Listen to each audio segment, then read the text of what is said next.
Dans cette vidéo, vous allez découvrir une méthode complète pour rapidement lire et comprendre un contrat d'édition en 10 étapes avec le résultat de ne pas vous faire avoir en tant que débutant dans le domaine. À la fin de cette vidéo, vous allez savoir comment lire et surtout comprendre un contrat. C'est super pratique quand on débute dans le domaine. J'aurais vraiment aimé avoir cette vidéo. Restez aussi jusqu'à la fin pour avoir un accès à un bonus surprise. Un vrai plus à avoir qui recherche un éditeur. Alors, je vous attends dans mon vidéo de l'autre côté.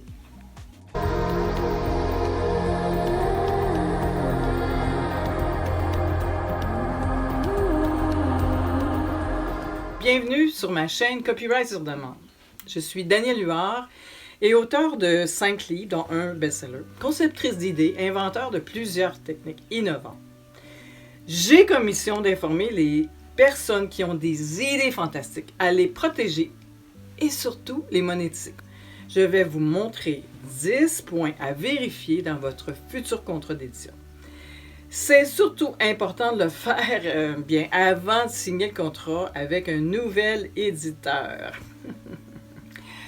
Et le point numéro 9 risque de bien vous étonner. N'oubliez pas de rester jusqu'à la fin pour tout savoir. Si vous désirez partager vos questions et commentaires, faites-les sur cette vidéo, ça me fera plaisir de répondre. Les points suivants que je vais vous démontrer dans quelques instants sont extrêmement efficaces et fondamentaux dans un contrat d'édition. Donc, on va faire un petit tour de 10 points qu'il faut absolument vérifier, voire négocier et même refuser avant de signer avec un éditeur. Souvenez-vous qu'un contrat vous engage pour une longue période et que vous risquerez des frustrations si vous signez. Et comme je vous disais, restez pour le cadeau bonus parce que c'est un contrat exemple pour les futurs. Alors, et aussi, abonnez-vous à ma chaîne YouTube pour tous les vidéos sur le copyright. Le numéro 1, la durée. La durée, le contrat va vous lier à un éditeur pour une période d'année plus ou moins longue. Bien sûr, votre intérêt en tant qu'auteur est de négocier cette durée. Imaginez-vous pour une raison ou des chantiers sur cette maison d'édition et que vous souhaitez aller ailleurs. Il vous faudra attendre le temps indiqué par le contrat pour avoir le droit de le faire. Numéro 2. La rémunération. La rémunération de l'auteur, on appelle ça des avaloirs. C'est le montant que vous remet la maison d'édition avant même qu'elle n'ait vendu un seul livre de vous. Cette démarche est le signe d'une relation de confiance que l'éditeur met en vous et que vous avez en elle. Cela indique également que cet éditeur a des assises solides. Les petites maisons d'édition ne peuvent pas se le permettre et ne vous proposent pas d'avaloir en général. Attention, ce montant n'est pas une prime ou un cadeau. C'est juste une avance de vos futures redevances. Même les grandes maisons d'édition, il est très rare d'obtenir un avaloir sur le premier contrat. Si vous en faites un, et vous pouvez vraiment vous réjouir. Cependant, prenez quand même le temps de bien vérifier l'ensemble des clauses avant de signer avec le bonheur. Si vous n'avez pas d'avaloir, alors vérifiez que d'autres éléments soient proposés en compensation. Par exemple, de meilleurs taux pour les redevances ou des paiements plus fréquents qu'une fois par année. Numéro 3. Les redevances. Ne vous attendez pas à un pourcentage mirobolant.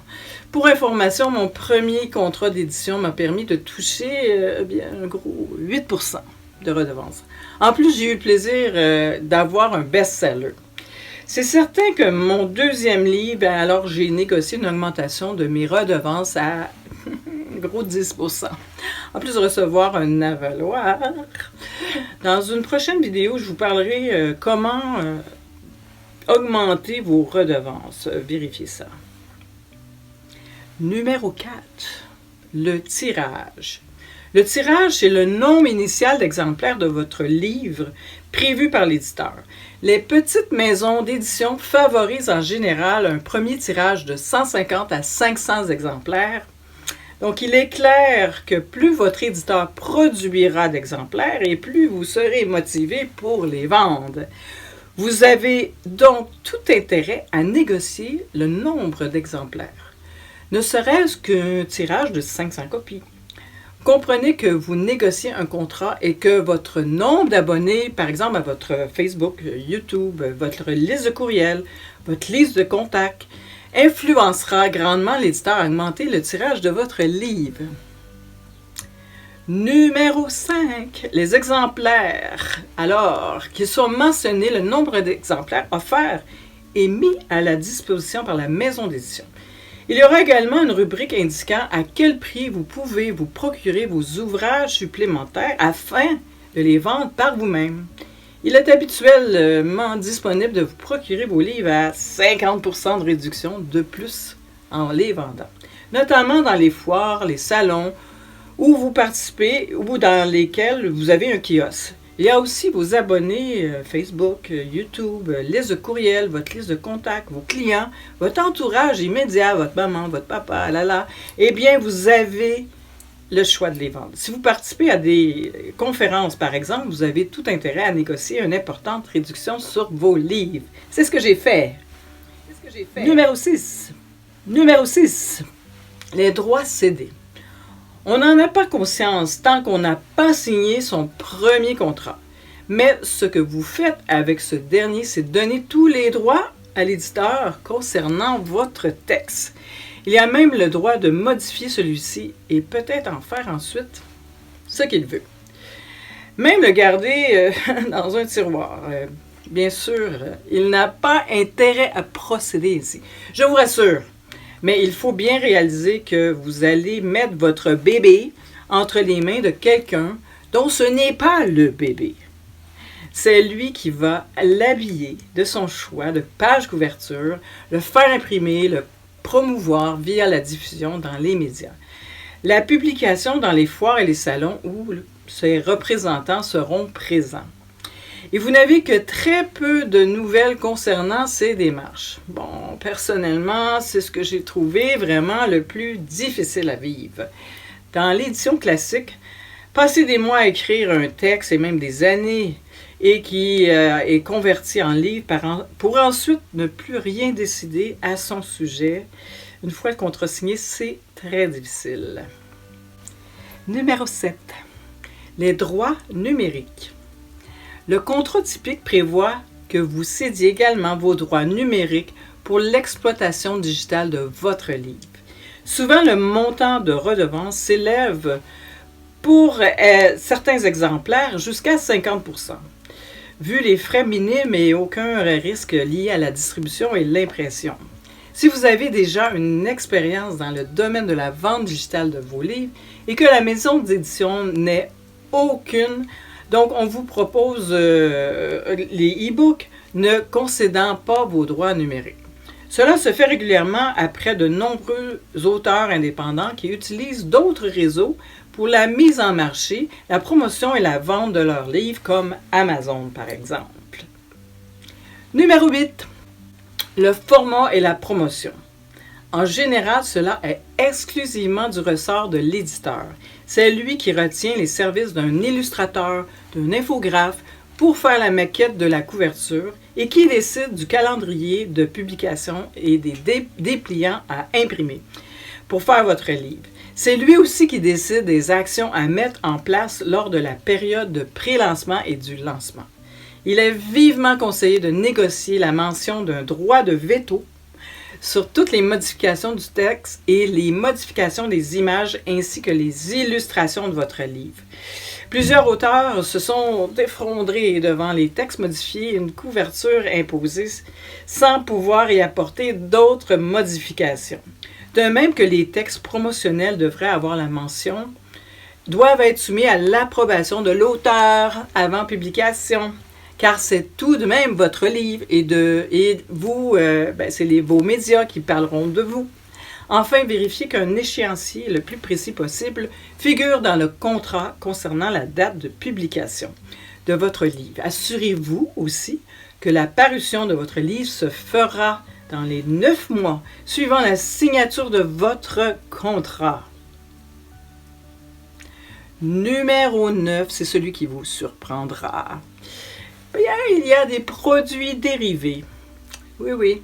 Le plus souvent, c'est les éditeurs qui l'utilisent en contrat tout prêt et retrouvent une clause faisant mention, sous réserve du droit de morale de l'auteur. Ce dernier cède également à l'éditeur tous les droits dérivés suivant la traduction de toutes les langues, les œuvres, les graphiques, les objets d'adaptation cinématographique, etc. Cependant, même si vous pensez que votre livre n'a aucune chance d'en arriver à un tel succès, ne laissez pas aller cette clause sans la négocier ou tout simplement ne pas l'inclure dans la concession. Pourquoi donner tous vos droits à un tiers? Ici, l'éditeur, alors que c'est vous qui êtes à l'origine du contenu, des idées, de l'histoire, de tout votre livre. Je vous suggère fortement de négocier un pourcentage clair à cette section de contrat avec l'éditeur que vous choisirez. La négociation de cette clause pourra vous en dire long sur ce que vous pouvez vous attendre de lui lorsque vous signerez votre contrat. Il est toujours temps de renoncer à signer une entente avec un éditeur et ce tout au long de vos négociations. Il est vraiment important de vous sentir bien et en confiance avec votre éditeur. Après, il sera trop tard. Et croyez-moi, je le sais. Numéro 10, le droit de préférence. Attention, cela est considéré comme une clause abusive. Et pourtant, la plupart des éditeurs y ont recours. L'idée, c'est de vous contraindre à présenter systématiquement tous vos prochains manuscrits à l'éditeur que vous aurez choisi et que vous faites confiance pour y confier votre bébé.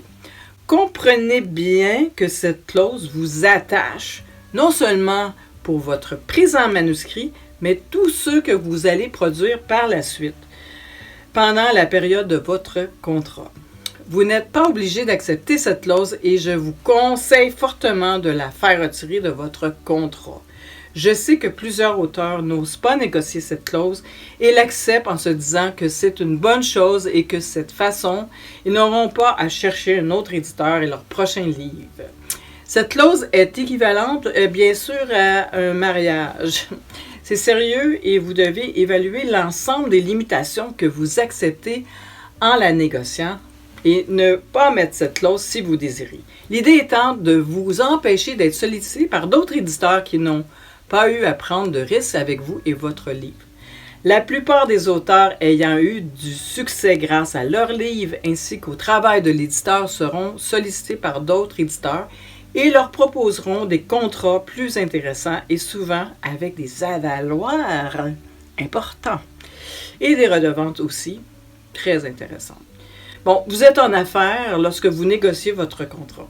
Ne vous laissez pas prendre par les sentiments. Cependant, laissez-vous guider par des professionnels ainsi que votre intuition profonde. Vous n'avez aucun intérêt à signer cette clause. Si vous êtes du genre fidèle et que les relations avec la maison d'édition restent bonnes, vous allez tout naturellement leur confier tous vos futurs manuscrits. Pas besoin d'une clause de ce type dans le contrat. Si par contre cela se passe mal avec cet éditeur, vous serez bien content de ne pas être lié avec cette clause de préférence et d'exclusivité. Très important à vérifier aussi. La maison d'édition s'engage à vous payer vos redevances en fonction d'un échéancier qui figure dans la rubrique échéancier. Une fois par an, en fin de chaque année, 2 fois ou 4 fois chaque trimestre. Elle s'engage aussi à faire preuve de transparence concernant les ventes de votre livre.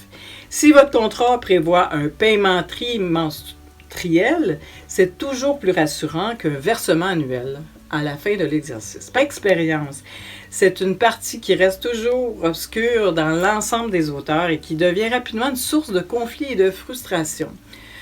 Une petite dernière en bonus, assurez-vous d'ajouter une clause qui vous permette de pouvoir faire réaliser un audit, soit une vérification des ventes de vos livres de l'éditeur par une firme professionnelle acceptée par 2 contractants au contrat. De cette façon, vous serez tranquille et votre éditeur s'assurera de bien gérer la promotion et l'information des ventes de vos livres. Donc, voici le résumé des 10 points que je viens de vous parler. Numéro 1, la durée. Numéro 2, la rémunération. Numéro 3, les redevances.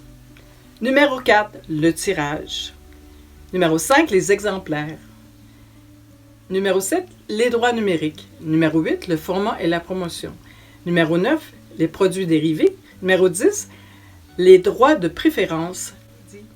Comme vous l'avez compris, un contrat, ça se négocie. Vous ne devez pas accepter tout contrat qui vous laisse présenter sous le prétexte qu'il s'agit de votre premier contrat. N'ayez pas peur de négocier votre contrat. Comprenez aussi que si vous avez un contrat de l'éditeur, c'est que le manuscrit que vous lui avez proposé l'intéresse et ça va intéresser plusieurs personnes. Donc, si l'éditeur refuse tous les ajouts ou les modifications que vous lui demandez, chaque gain et modification vous démontrera que tout se négocie dans le domaine de l'édition. Au pire, ils refuseront vos demandes. Au mieux, il les acceptera toutes. En général, il négocie certains points en échange. Par contre, vous accepterez certaines clauses et vous en refuserez d'autres en fonction de votre personnalité, votre situation, vos goûts, vos besoins financiers. Négociez seulement les clauses qui vous tiennent vraiment à cœur et cédez les autres. Après tout, dans une négociation, il faut aussi que chacun il donne donnant. Vous y voilà. Revenez au bas de cette vidéo et il y a cette offre gratuite d'un contrat exemple. Téléchargez immédiatement le contrat modèle en cliquant sur le bas de cette vidéo et je vous guiderai et vous inspirera à négocier votre prochain contrat d'édition ou pour une maison d'édition. Abonnez-vous à ma chaîne pour continuer à être informé et regarder les vidéos qui vous aideront à vous sentir mieux équipé pour négocier la valeur de vos connaissances et vos compétences.